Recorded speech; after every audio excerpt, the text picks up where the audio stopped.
Selalu ada yang baru di materi sesi ini. Ayo kejar mimpimu, cepat raih citamu. Masa depan cerah menantimu. Gapai ilmu bukan lagi semu. Ayo ke Universitas Iberasia. Bisa kuliah di rumah, kafe, taman, maupun di office lebih praktis dari... Halo, selamat bertemu kembali dengan saya, Uru Santoso, dosen pengampu mata kuliah Kreatif Desain Grafis. Pada sesi ini, saya akan menjelaskan atau melanjutkan materi tentang desain kemasan. Jadi kita mau bicara secara umum tentang desain produk, ya. Jadi desain produk, bagaimana itu bagian dari desain kemasan di dalamnya, dan desain grafis juga ada di sana. Ya, kemudian kita bisa melihat apa sih sebenarnya untuk membuat sebuah desain produksi, khususnya desain grafis ke desain kemasan, ya. Jadi ada hal-hal awal ya yang pernah saya sampaikan sebelumnya, bahwa sebelum kita mendesain atau kita merancang, kemudian kita menentukan media desain ya untuk produknya, tentunya kita harus tahu dulu risetnya, riset tentang siapa customernya, siapa audiensnya, kemudian targetnya, budgetnya, dan lain-lain, sehingga informasi itu membuat kita sebagai orang kreatif bisa menentukan seperti apa desain yang akan dibuat.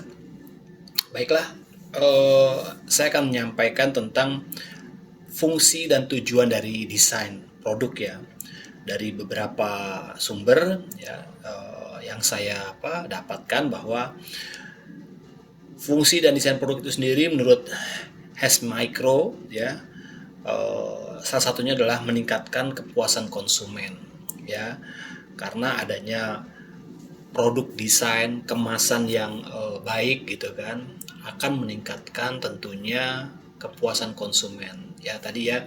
Jadi sebuah desain produk itu memang ditujukan untuk si konsumen ya, bagaimana konsumen. Tapi sebelum kita jadi produknya, tentunya kita tahu konsumen kira-kira ya, target kita ini, si konsumen ini, kita bikinkan produk itu seperti apa sih gitu kan produknya. Misalnya untuk orang yang tinggal di pesisir pantai gitu misalnya, produknya apa dia kan, jenis produknya, harganya gitu kan, sehingga kita tahu produk yang cocok untuk mereka. Nah, setelah cocok pasti akan ada peningkatan dari segi kepuasan konsumen. Lalu meningkatkan penjualan ya, tentu meningkatkan penjualan. Jadi saya di sini, kalau teman-teman lihat, ini ada beberapa contoh kemasan ya, contoh kemasan yang ada yang dibuat oleh Kahuripan, di mana saya juga terlibat di dalamnya, dan ada beberapa sampel-sampel desain yang memang menjadi referensi kita. Nah, yang untuk lebih ini nih ya. Nah, teman-teman bisa lihat di sini saya mendapatkan ini kemasan ya, kemasan untuk makanan ya, ciki ya, ciki-cikian gitu. Nah, itu ada tempatnya lagi seperti ini. Nah, ini biasanya dibuat dalam rangka event-event khusus ya, seperti Pekan Raya Jakarta atau Jakarta Fair. Nah, ini mereka membuat lagi kemasan yang lebih besar. Isinya sebenarnya kemasannya sama seperti yang mereka jual di minimarket ataupun supermarket. Hanya dikemas lagi, repacking secara ukuran jumbonya, ukuran besarnya mereka repacking lagi dengan ukuran besar. Nah, ini kan menarik ya. Di event-event ini rata-rata banyak orang yang mengincar bukan karena makanannya gitu kan, tapi karena kemasannya. Artinya apa? Ini meningkatkan penjualan suatu produk. Menarik ya. Ini ada juga mie sedap gitu kan. Nah, mie sedap ini pesaingnya Indofood ya. Nah, ini mie sedap juga. Isinya itu ini gitu kan. Tapi dia di packing ulang, atau dia dibuatkan tas seperti ini supaya menarik perhatian. Nah, ini yang menarik ya. Lalu kita juga di Kahuripan juga membuat tote bag. Nah, ini tote bagnya nih. Tote bagnya ini adalah dari kanvas. Ini saya yang desain ya untuk kebutuhan konsumen. Sehingga kalau kita beli paket tertentu, kita dapat nih tasnya. Atau di event-event khusus kita kasih gratis. Tentunya ini meningkatkan kepuasan konsumen, kedua juga meningkatkan penjualan produk kita di paket gitu kan. Kalau di paket kan dia tuh belinya tuh lebih dari satu gitu kan. Nah, itu dikemas di lebih banyak penjualan. Nah, ini dibikin seperti ini ya, di kanvas, ini di sablon ya, di gambar. Nah, itu meningkatkan penjualan suatu produk kemasan tuh penting banget gitu loh. Tentunya kita harus tahu juga kenapa saya bikin seperti ini gitu kan. Nah, ini karena saya melihat trennya ya. Tren flat design itu banyak sekali digunakan. Dan tujuannya dari pembuatan tas ini awalnya adalah untuk sponsorship. Sponsor, untuk influencer, KOL, untuk digunakan oleh orang-orang yang aktif di media sosial. Sehingga kalau dia dapat nih hadiah dari kita, harapan kita dia posting, dia review tasnya atau apalah gitu. Sehingga akan dampaknya adalah peningkatan branding seperti itu. Nah, kami juga repacking juga. Nah, ini program Kahuripan nih.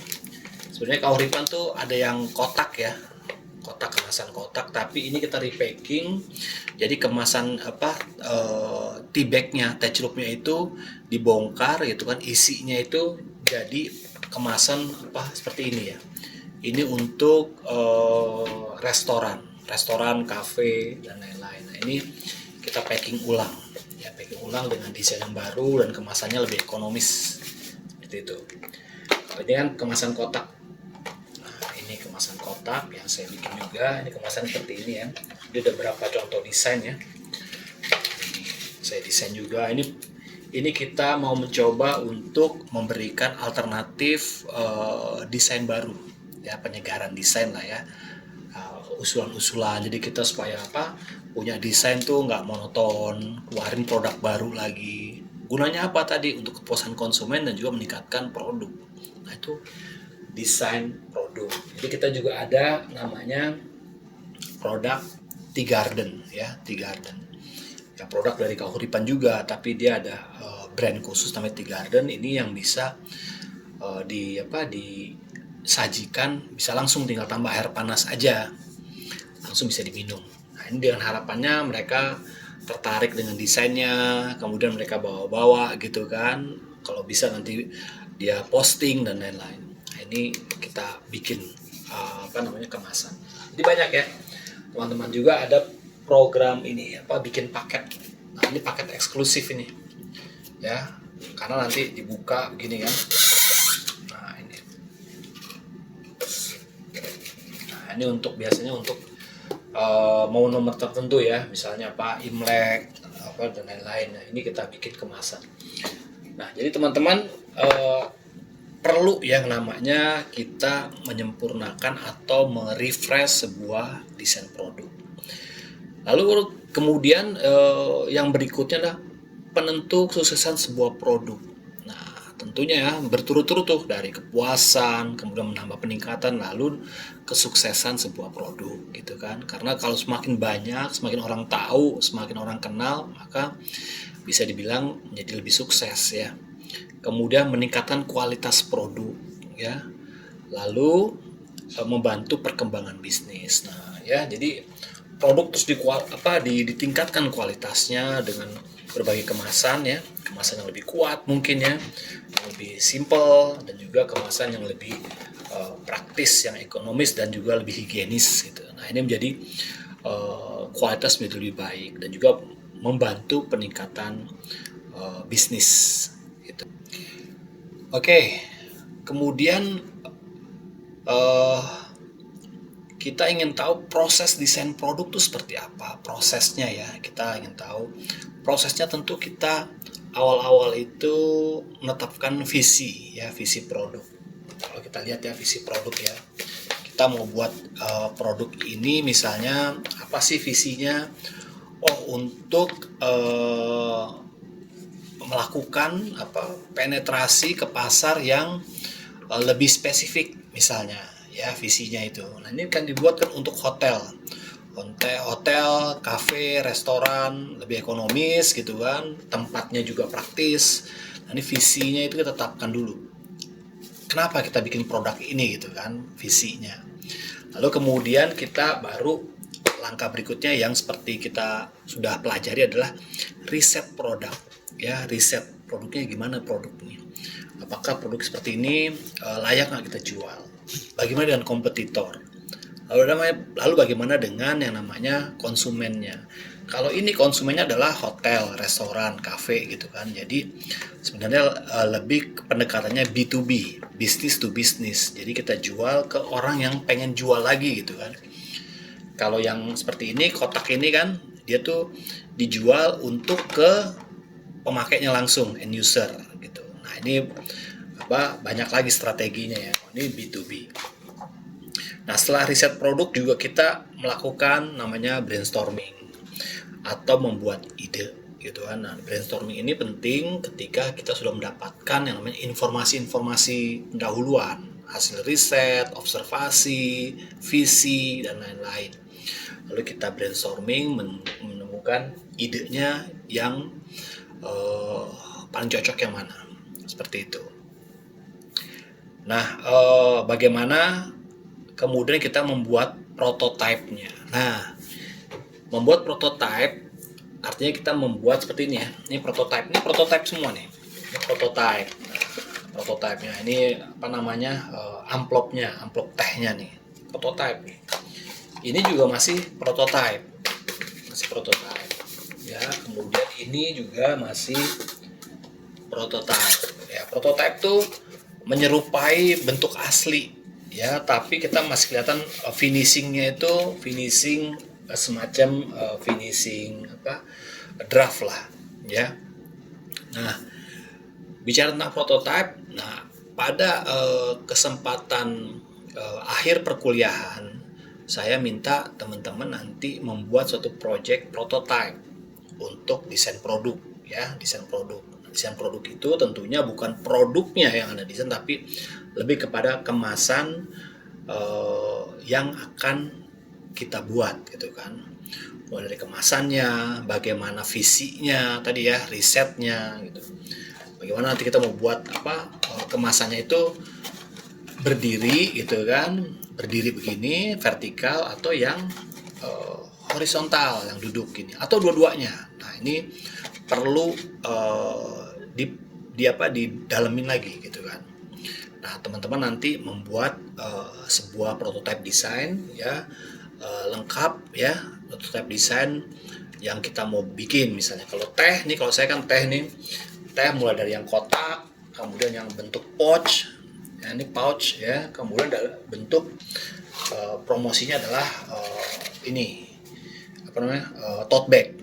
Bisa juga Anda bikin misalnya kaosnya, jadi satu kesatuan untuk kaos ini jadi satu. Nah, itu namanya desain produknya. Dan produk untuk visinya apa? Untuk misalnya mengkampanyekan produk kita. Nah, tinggal nanti Anda coba tentukan kira-kira nanti Anda mau bikinnya seperti apa produknya. Kemasannya atau produknya bebas ya, teman-teman ya. Boleh makanan, boleh minuman, boleh misalnya teh gitu kan, bentuk-bentuk mentah ya, barang-barang setengah mentah gini, kemudian atau barang yang kita mau repacking dan lain-lain. Nah, ini perlu nanti teman-teman membuat sebuah project seperti itu ya. Ya, harapan saya sih kalau teman-teman bisa ya, saya harapannya sih bisa grup ya, bisa grouping. Karena apa? Karena ini belajar untuk menyatukan visi ya, menyatukan ide, gagasan lalu bikin. Nah, ini kan ada ininya, ada gelasnya. Jadi saya mau prototype. Kalau prototype itu artinya dibikin dalam bentuk yang mirip ya. Misalnya kaos ya, Anda bikin kaos, jadi enggak yang bikin mock up, bukan ya. Kalau mock up kan kita bisa pakai software ya. Kalau pakai mockup pakai software ya, Lek, dicemplungin jadi mockup tuh kaos atau gelas bisa. Tapi saya mau Anda mockup bikin, ya mockupnya ada, tapi di print lalu ditempel di medianya. Misalnya media kaos, ini medianya gelas, walaupun pakai kertas nih ya, kertas, tapi nggak apa-apa. Tapi kita tahu nanti produk jadinya itu kurang lebih seperti inilah, gitu kan, 1:1 gitu loh. Nah ini coba Anda pikirkan ya, dengan grup Anda membuat sebuah desain produk seperti ini ya. Anda nanti cari aja ininya nih, apa kemasan ini nih, beli beberapa apa, terus isi apa, tempel. Ini pakai stiker kalau saya bikinnya. Jadi kita ada sedikit modal lah ya untuk membuat sebuah prototype. Saya pun juga begitu kalau bikin prototype, supaya apa ya, memberikan impresi, minimal tuh memberikan visual lah kepada pimpinan kita atau klien untuk mengambil keputusan. Nah seperti itu teman-teman semua. Jadi kita ada tugas ya di akhir perkuliahan kita untuk membuat prototype desain untuk produk. Desainnya seperti apa? Desainnya udah kita pelajari. Nanti tergantung nanti Anda mau membuat misal produknya apa, apakah keripik, apakah nasi, apakah teh, kopi dan lain-lain. Jadi Anda bikin, tentunya nggak sembarangan bikin ya, karena kita udah belajar jauh gitu kan, kita tahu visinya apa, targetnya siapa, kenapa kita pakai warna merah, kira-kira harganya berapa ini, berapa harganya. Kalau ini kan harganya sekitar 10.000, harga 10.000, ini sekitar 7.000-an gitu kan. Kalau ini kalau kita jual secara terpisah, ini harga sekitar 30.000 sampai 40.000. Nah itu kita harus tahu dulu gitu kan, berapa sih harganya. Kemudian kalau misalnya harganya segitu, kira-kira ada yang beli nggak, siapa ini pembelinya gitu loh, apakah dianggap murah, mahal, atau emang cocok harga segitu. Nah ini Anda harus bisa menganalisis sampai sejauh itu ya proposalnya. Jadi ada visi, ada targetnya, ada prototype desainnya, ada desainnya, lalu ada argumentasi, alasan-alasan kenapa kita bikin seperti ini.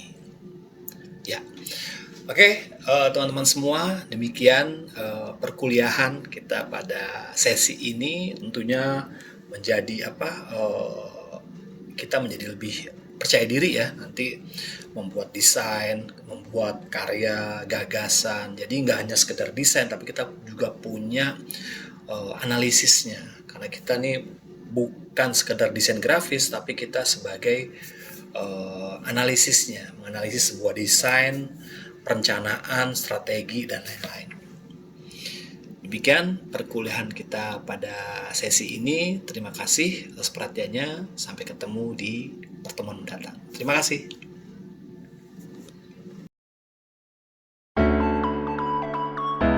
Anda baru saja menyaksikan tayangan video pembelajaran dari Universitas Siber Asia. Tonton lanjutannya di video berikutnya ya.